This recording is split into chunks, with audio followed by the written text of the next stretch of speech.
Welcome back to the show. Again, we have Mark Alleman with us today with Craven Cajun Seafood Catering Company, and we're going to get ready to start making some jalapeno cheese biscuits. Great. Well, first off, I'm going to go and I'm going to get this our crawfish out. They're done right there. Kind of shake them off, and oh man, they smell good. So I'm going to just let that sit right there. Actually, let's put that right there. And now I'm going to get started on the biscuits. Inside here we have 1 cup flour, self-rising flour, 1 cup self-rising cornmeal, and also I have a ½ cup of butter that I broke into it. You really want to get into it, crumble it, making it until it's nice and crumbly.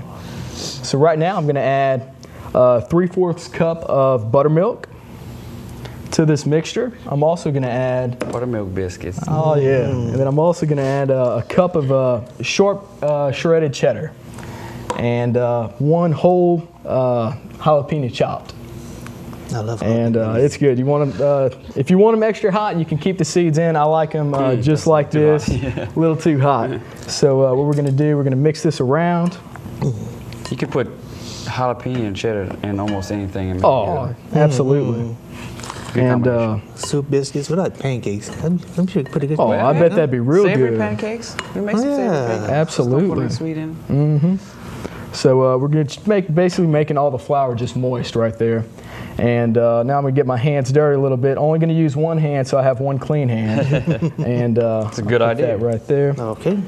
And as soon as you have it all together, nice and moist into a uniform mixture, we're going to roll it out on a cooking dough, on a cutting board. I'm sorry. There you go. It's a little sticky, but it's working. It's the good stuff. It's that part of the dough mix.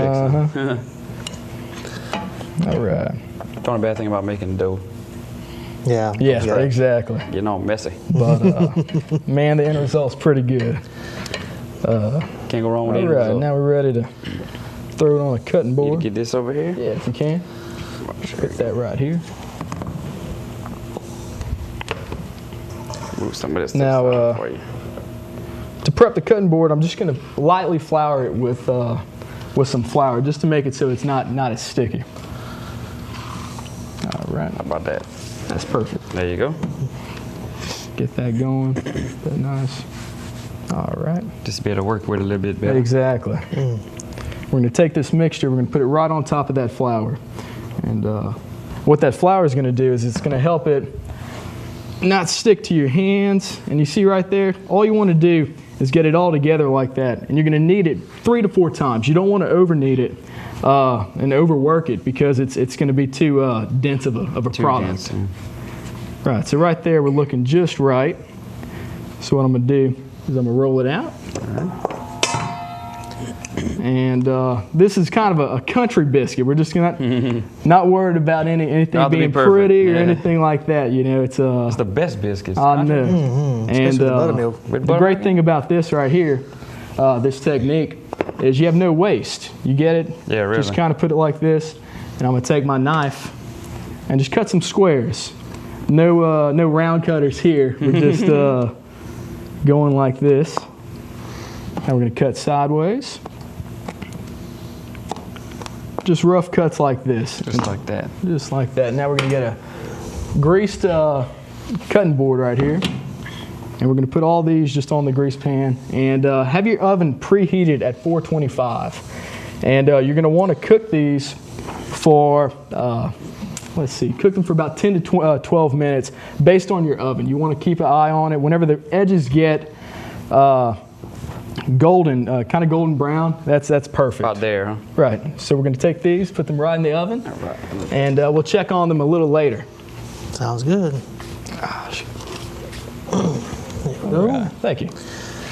Hey, Mark, as far as for your catering company, what actually products that you actually promote through the business? Is there a certain menu that you work with? There is. Well, crawfish obviously is our specialty, but besides crawfish, we do all kinds of things. We do private dinner parties. Well, we'll go and we'll do like a 5-course meal for 6 couples, and we'll get a wine sommelier to pair each course. And that's the one thing that culinary school really helped me with. Right? It expanded my catering. And then we also do all your traditional Cajun Creole things. It's and that's great. Well-rounded, you know. Oh yeah, dishes. Yeah, we try to get into a little variety. bit of everything. So if it's a birthday party or a business party or even a holiday party. Holiday party, receptions, rehearsal dinners, we do it all. Whatever the case may be. Huh? Exactly. That's good. But, Sounds good. I'm just going to get started on the vegetables for the crawfish breakfast martini. What you want to do is melt about, 2 tablespoons of butter. And then we're going to do, about a 1/4 cup of bell peppers, 1/4 cup of celery, and then a 1/4 cup of onions. And this will be really good. Trinity. Exactly, the sacred trinity. That's it. All right.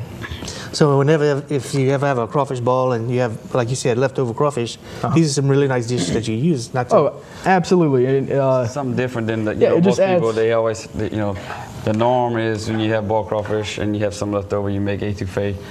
Which, hey, there's nothing wrong with that, and that's what we, that's our culture. But, you want a little variety, you want some, you want to do the same thing. Something different, Especially if you boil crawfish a lot during the year. Right. If you have some special guests that you want to impress, this is a way to thank them for all that they do for you, Definitely. And we really like to promote just the Louisiana lifestyle and family. Family's so special for Louisiana.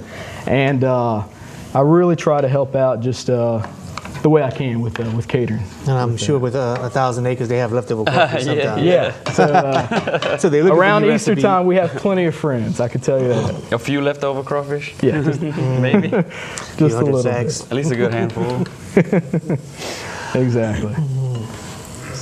So we're going to go ahead and cook this for about how long you think? About 3 to 5 minutes, just until it's wilted. Okay. And that looks great right there. We're going to go and I'm going to add just about a teaspoon of flour just to kind of thicken it up, and then we're going to add a little bit of heavy cream. So I got dibs on the crawfish after the show. Oh, okay. The ball. We can share. Let's see. I don't know. Right here we have a 1/4 cup of heavy cream. We're going to do just about half of that right there. And let that just thicken up with that flour. And as soon as it gets to be a kind of like a thick white sauce, that's what you want right there. You're going to take it off the heat at that point. Okay. Well, Mark, we're going to go ahead and take a short break and come back with more with Mark and the What's Cooking in just a few minutes. Okay.